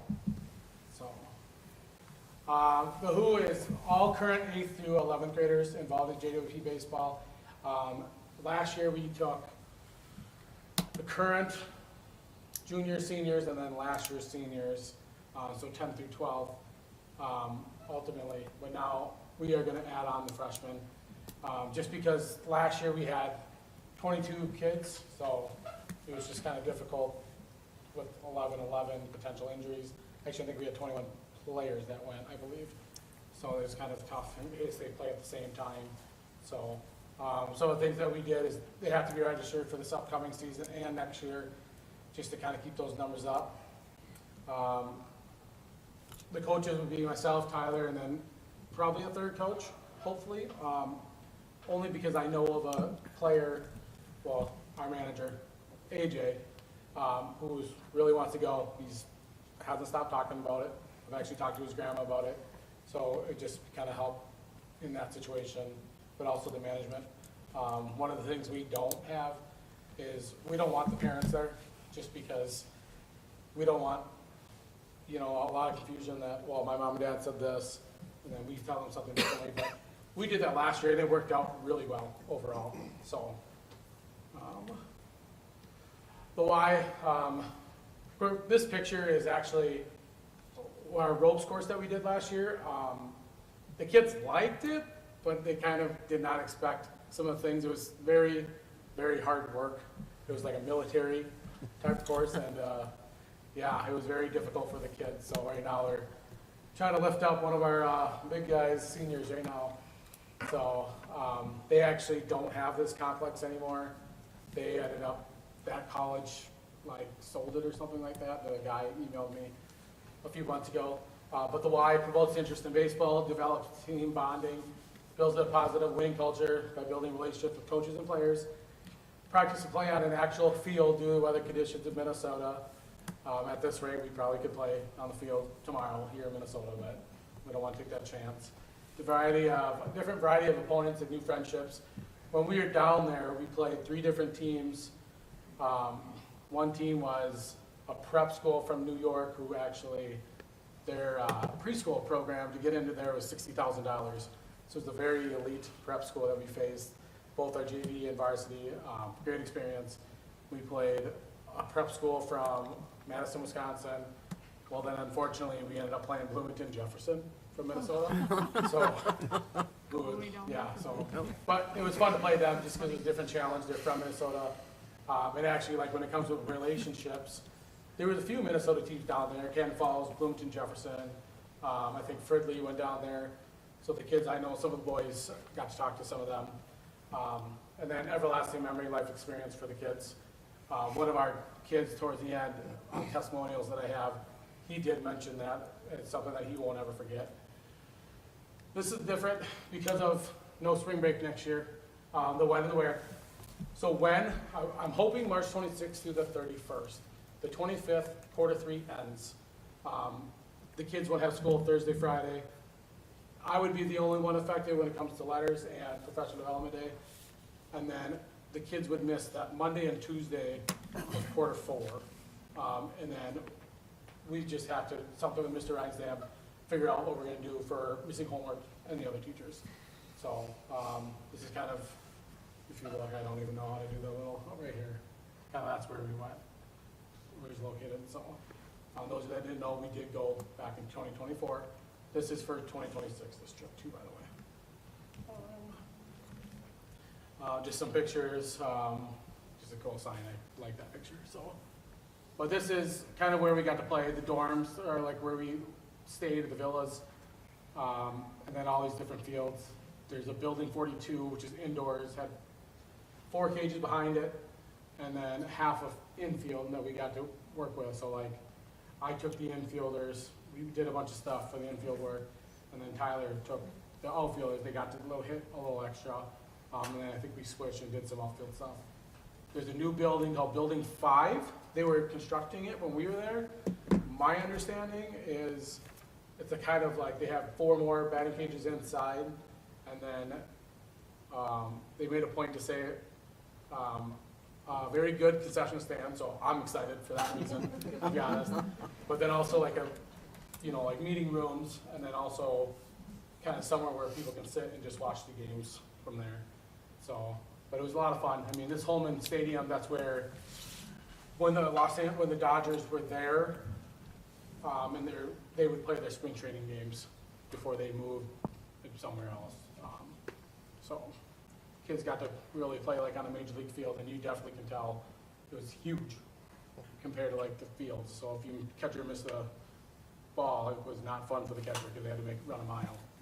So while in Florida Complex, obviously the primary focus is baseball, and that's day one. We tell the kids and the parents we're going down there for baseball. It's not the only reason, but the main reason is baseball. Multiple practices a day, whole team positional, pitching, catching, batting every day, and then up to 3 scrimmages with other teams, including the first day we got down there as inter squad. It was our first time ever being on the field, and then all of a sudden the next day we ended up playing the first scrimmage without even being on the field. So that was an experience, I think, for both teams. Multiple practices a day, there's definitely things that we've learned, but it worked out really well where both teams practiced. So what happens is we send them a schedule, like a mock schedule, and then they ended up making our schedule for us. And they probably followed it, 50% of it, did not follow probably what we wanted. Our plan was to hit every day, and then if we didn't have a game or a scrimmage, we did a practice later on. Didn't really work out that way. So we kind of know what to do and are ready for that for the future. Things to do outside of Florida or outside of JRTC. So when we go down there Sunday, we can't do anything according to Minnesota State High School League. This would be our free day. We'd probably do a couple things on the other days if the schedule just panned out. Sunday, we'd really make sure that we do that. We have to go to the beach. That's one thing. Probably won't schedule the beach on the first day we're down there like I did last year, and our kids were super tired the next couple days. So, trying to find one or two more things to do. I mean, there's just, because of that ropes course not happening anymore, kind of changed up some things. One of the things we did go down, as soon as we went down, when we got to Florida, we went to a place, Green Marlin, a restaurant, and actually it was really cool. The kids got to basically have whatever they wanted to eat, and we got them appetizers. But afterwards, the manager came and thanked us and thanked all the kids and said they've never had a team that went down there and ate there that was more respectful than our team. So that was kind of a cool thing, I think, and hopefully it made the kids, gave them a little nice impact on that. The costing, this is based off 2024. We put subject to change, 10 to 15%. We are going to do our best to keep it $1,800 total per kid. It worked out really well overall. I mean, $1,800 sounds like a lot, but in reality, it went down a lot because of the donations, the work the kids did. So that included the transportation, lodging, meals. So the meals was roughly around $150. I know that was 3 meals a day. We didn't necessarily eat the 3 meals there, but it was either like $147 for 2 or $150. So we're like, yeah, high school boys will probably do 3. So the kids did eat probably about 4 times a day sometimes. The other experience is about $200. So this was based on 27 players and 3 coaches. So, and like I said, we're gonna do our best to keep it around 1,800. Average costs per player was roughly around $500. The most was $900 a kid paid. That's because he did nothing. I mean, mom and dad paid for it all, so he didn't do any of the fundraisers. But most single family player families paid the minimum $400 only. I did, when it was 2 brothers, we lowered it to $300 per kid, just to kind of take that extra off for the family. So, fundraisers, donations. Any of the fundraisers are split amongst the boys that helped. We did this the past heydays. That's what we did. Any family that helped, we split it up amongst that family that worked. So donations was split amongst everybody. That's our big one last year. We got great donations. Hopefully it keeps up. This is just a form that parents fill out to give us ideas. And then we do require the parents to pay a minimum $400, just because we want the kids and the parents to understand, like, we're with their kid. We don't want them to be messing around, something like that. Like, they're responsible for that. So that's why we have the parents pay a minimum $400. We do set up a payment plan. We didn't have to follow that payment plan exactly. For instance, we did like a $100 deposit, like, I think last year, whatever, say February. And then I think April 1st, we did like $300 payment. So, but when all said and done, we got to get rid of some of these payment plans because we were making the donations and we got the fundraiser coming in. We did a separate baseball account. It worked out really well just because I know back when COVID happened with softball and they couldn't return some of those funds. So we chose to do this way and it worked out well again. So these are just some of the academic stuff. This is probably going to change, especially I know the attendance policy changed as well. We did minimum of C's in all your classes. I think overall we did a good job sticking to that. Were there a couple kids that probably had to promise us to do their work, and I actually made some of them stay back and do their work. If they couldn't do like their freedom time when they had free time, they had to finish their things. Behaviors, if anybody, they had a signed thing, but anything to do with the violation, Minnesota State High School League, it was instant, they couldn't go. So. And then this is just for families. If their kids don't choose to go, that we are gonna have some practices because we are probably coming back and having a game a couple days later. Fans and parents, I got his permission, by the way, in case about that picture. So Rich Davis. the one thing he did say is if any parents want to go, just make sure you don't borrow a chair from the Airbnb, so you have to pay them back. But fans, you know, we had quite a few parents go last year, and I think they had a blast going down there on their own and then coming to watch their kid play, you know, and got to spend time. A couple families asked if like I was someone's birthday down there, so I let them take them as long as they checked in and out with me. It was also nice too with parents down there because they rented vehicles, and at the time we did coach buses, so we only went from the airport to the complex and the complex to the airport, so we didn't have a van. So some of the parents helped us transportation to the beach, and we really worked out very well. Yeah, the parents, they're responsible for their own lodging, food, transportation. The one thing I will say about parents come, the one thing we do have is the player has to come with us. It's because it's our responsibility and it doesn't mess our numbers up, so we know, like I know last year, when the kids stayed down there longer, the dad reached out to me, so we knew ahead of time, so that worked out really well. Things we learned, not to schedule beach day the day before 2 games. Rent vans, not a coach bus, it was just easier for transportation. Last year on the Friday, we had a practice in the morning, we were done by 11. Well, our flight didn't leave until like 9 o'clock that night. So we had to wait for our coach bus till 4. So the boys, where you saw the pool tables, they all just hung out there. Some went and watched baseball games, but if we figured we do a van coming up, 2, 3 vans, you know, we can go see something depending on the flights, and then just easier if we need to go somewhere. One thing we did is we provided the snacks for each room when we went down there. One of the parents, I went with him, and we just bought tons of water, Gatorade, fruit, granola bars, the chips for the kids. So then they just had snacks if they need to. They didn't want to eat breakfast at the dormitory room. So this is just an example of our timeline. It's going to be completely different. This is just kind of times where they had to pay. And like I said, some of them we didn't have to do. I know one of them was, I think if not both these, we canceled both of them or cut back a lot. We were pretty much done with these ones. We didn't have any of those payments. Yeah, and I know some parents like have talked to me now for the upcoming.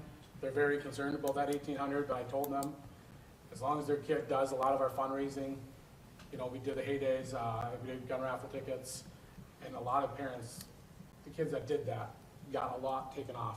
Donations was our big one, I think. I think if we get the more donations, the better it becomes.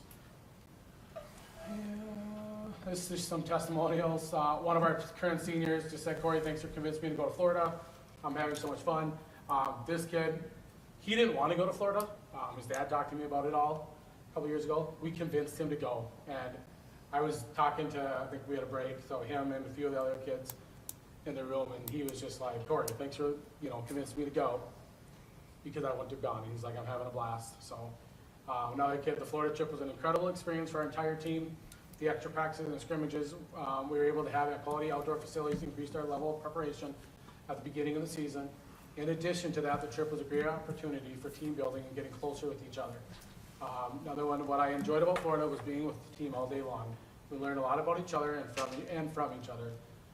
Here's something I enjoyed most about Florida was just being in a tropical state, playing baseball with my friends. It was a once-in-a-lifetime opportunity that I'm glad I went on. I'll never forget the memories I made on this trip. So this is just a few of the testimonials from the players. You know, I know with some future kids, our manager, preferably, he said he's never been outside of Minnesota. He's only been outside Minnesota, 2 states, Wisconsin and Canada. And I told him, well, Canada's not a state. But he didn't say that. But he's really excited. He's never been on an airplane before. And I asked him, are you like nervous for that? And he surprisingly, he said no. And it's just something that I know he's really excited, because to be honest, I don't think that player or that manager is going to get that opportunity ever again. It's something like this. And, you know, the kids do really well with him. So, and then, stop here for school board. So, the rest is just for the parent information. So, just asking for your approval again. I think everything went really smoothly down there, and as far as the fundraisers, donations, it all went really well. We did a really good job managing it. We had a few parents volunteer being on our committee. And I actually had 2 parents from the current junior class help, knowing that they can help next year, kind of know how we ran it, and then hopefully get a few of the parents from this year's freshman class would be to help with that, so. How does the insurance work for something like that? Do you What know? insurance? They cover it all. They have their own insurance. Oh, they do, okay. I just didn't know if the school had to have something to cover an event like that. Question, anything else? You were saying no parents were allowed, but they go down and watch the Yeah. games, but they're just not allowed in the facilities where you guys are Well, with they came the in- practice and stuff? Well, They're Carlo not- was one of them. Did you ever come in to the practice? Some parents drove up to our dorms. Yeah, for like we watched the scrimmages. Yeah. But, you know, we didn't participate in anything else. We But you know, didn't- some we- parents, We didn't allow them to stay at the facility Yeah. with us. Okay, yep.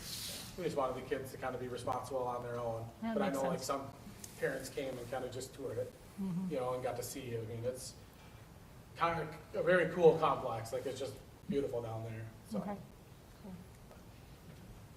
Chase, do you have anything to Yeah, I was add just as an gonna ask. athlete? I know, I was gonna ask. Stand that. here the I'm whole like, time and not talk. I've been across the Midwest, been to Nevada, played baseball, and this was probably the best trip. You know, I've been friends with a lot of these guys forever, learned a lot, so that's all I have about it. Is this something you're thinking every 2 years, probably? Every 2 years, yeah, because it has something to do with the state basketball tournament. So, I wanna say last year, I think, so the boys and the girls stayed, the kids would never miss it, but it would be like the next day. So like for us to go, like this year, I think the boys play second, they're the last state tournament.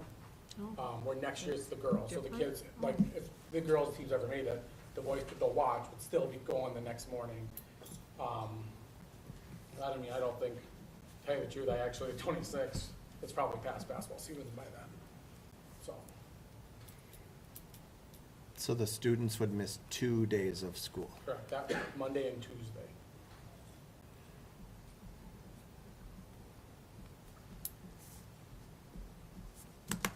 Okay. And they would probably have to follow the plan that they put in place this year for the, Attendance, yeah, I don't remember what it was called. but- vacations. Yeah, well, the checklist, that's what it Yes. is. That's what I was trying to think of. Yes, they would. Okay. Any other questions? What about misbehavior down there? What are you gonna? Well, you we got a kind of plan? talked about, like, that's part of the reason why we wanted the parents to pay that 400 in case, like, it's something very drastic. But I mean, other than just the normal, What if you get the student that just doesn't work, doesn't go along, are you gonna send them home on the parents' dime? They can come get them? yeah, I mean, that is something that we talked to the parents about.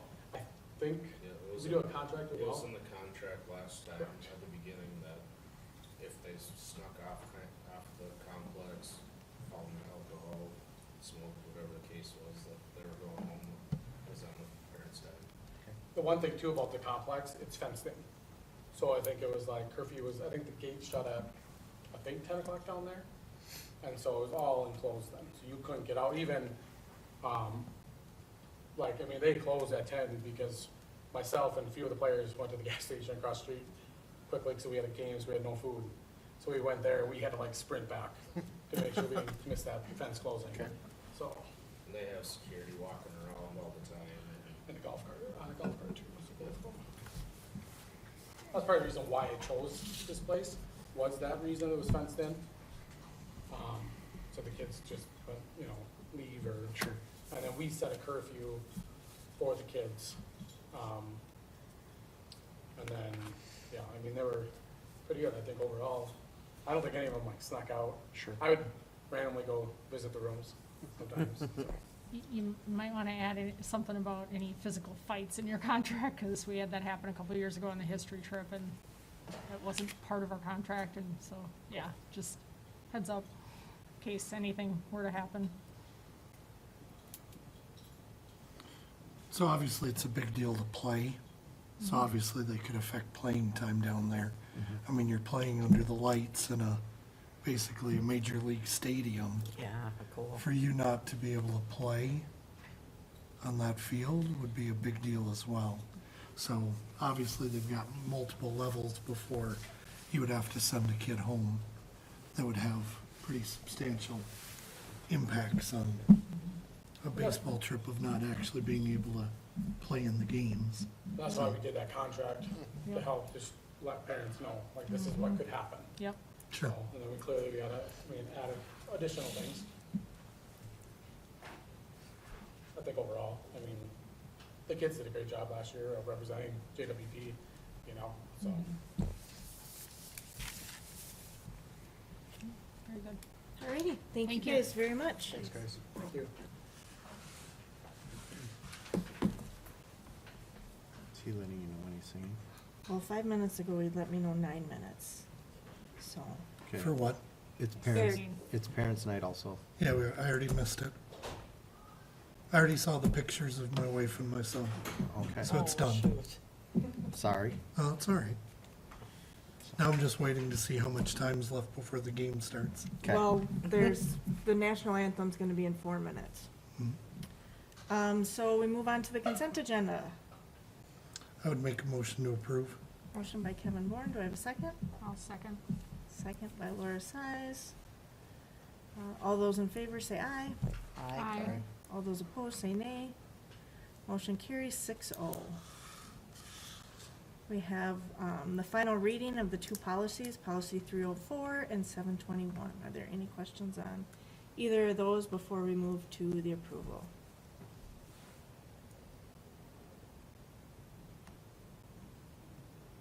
Okay, can I have a motion to approve policy 304? So moved. Motion by Laura Size, do I have a second? I'll second. Second by Dave Olson. Is there any further discussion? Hearing none, all those in favor say aye. Aye. Aye. Those opposed say nay. Motion carries 6-0. Do we have a policy, or do we have a motion on policy 721? Make a motion. Motion by Kevin Bourne, do I have a second? I'll second. Second by Laura Size. Is there any further discussion? Hearing none, all those in favor say aye. Aye. All those opposed say nay.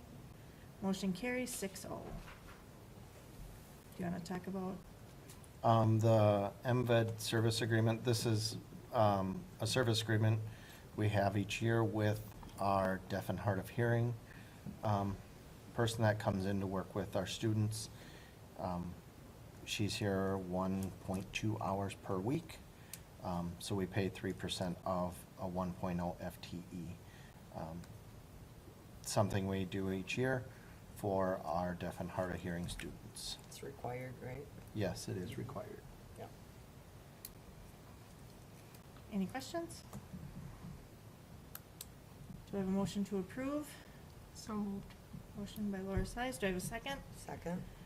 Seconded by Monica. Is there any further discussion? All those in favor say aye. Aye. Those opposed say nay. Motion carries 6-0. Approval of the baseball trip, spring training trip to Florida in 2026. Any questions? Any discussion?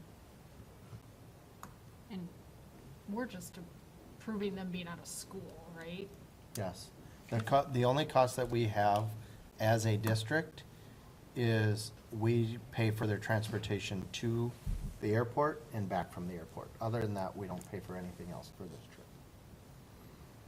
I would make the motion to approve. I'll second. Motion by Kevin, seconded by Dave. Is there any further discussion? I would just add that anytime we can approve a trip like this, I would support it. I got the opportunity to take 3 different wrestling teams to Florida. Great experience for the kids and the coaches and everybody involved, so give them this experience. All those in favor say aye. Aye. Those opposed say nay.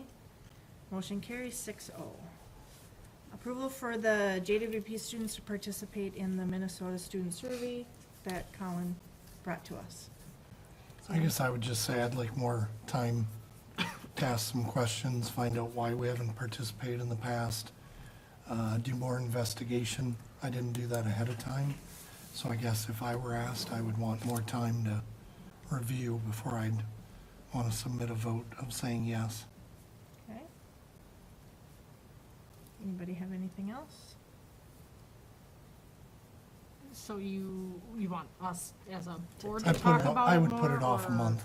Table So you it. I'd table it until next meeting, So then postpone Mhm. postpone indefinitely. definitely for. but I haven't made that motion. Right. Correct. But you're that's what thinking I'm about it. suggesting. Is I would like more time just to understand why, behind it. Laura had mentioned a little bit of the controversy, want to understand more about that. Again, obviously, we've not done it in the past. I don't So- think we've been hindered because we haven't done it. We've applied for a lot of grants, we've gotten a lot of grants. I don't know that we're missing out because we're not doing it, but that doesn't mean I don't think we should do it. I want more time. Could we get the 22 22. questions? Colin. For, Can we get the 22 questions? for a study Or a- session? Or a snippet of them, or some samples Or of the whole them? thing. Or the whole Yeah. thing? The way I can get it to you, I don't think it would be like a list. I could just have to get like a snippet of like, for like category sections, if I have some data, like just from the Minnesota Department of Education. That would suffice. So you could get us some information, more information about it for our next study session, which is the first Monday in March? Yeah. I could definitely do that. Perfect. So I would make a motion to postpone indefinitely. I'll second. Okay, you got that? Is there any other discussion? Okay, if no further discussion, all those in favor of postponing it indefinitely, say aye. Aye. Those opposed, say nay. Motion carries 6-0. Do you want to read, did you bring the letter? Yeah, I brought it. That's what I had to go get off my desk. Since somebody Yeah, I messed already with my messed it. desk the other day. Wonder who that And was. so things were not arranged in the appropriate fashion. Is this for the policy? This is for the policy. I'm going to step out if that's all right. Perfect. Yep. Thank you. We got an email on January 23rd, so since our last board meeting, about Model Policy 522. It's the Title IX Section Non-Discrimination Policy. And I'm just going to read it to you like it says. It says, on January 8th, 2025, a federal court issued a decision vacating the federal 2024 final rule on the Title IX. Consistent with the court order, the 2024 Title IX regulations are not effective in any jurisdiction, including Minnesota.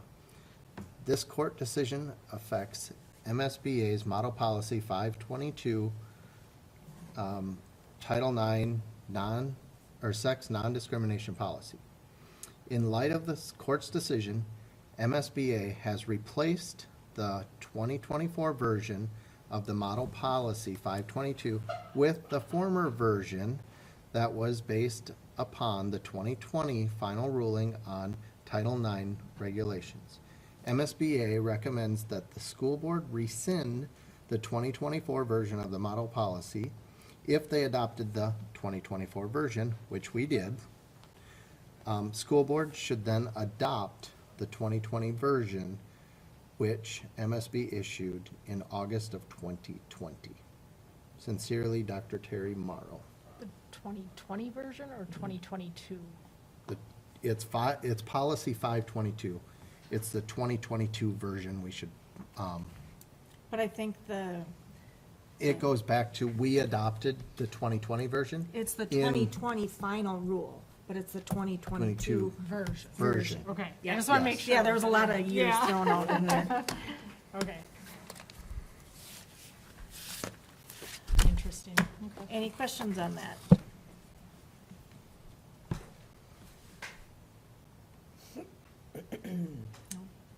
then do I have a motion to rescind model policy 522?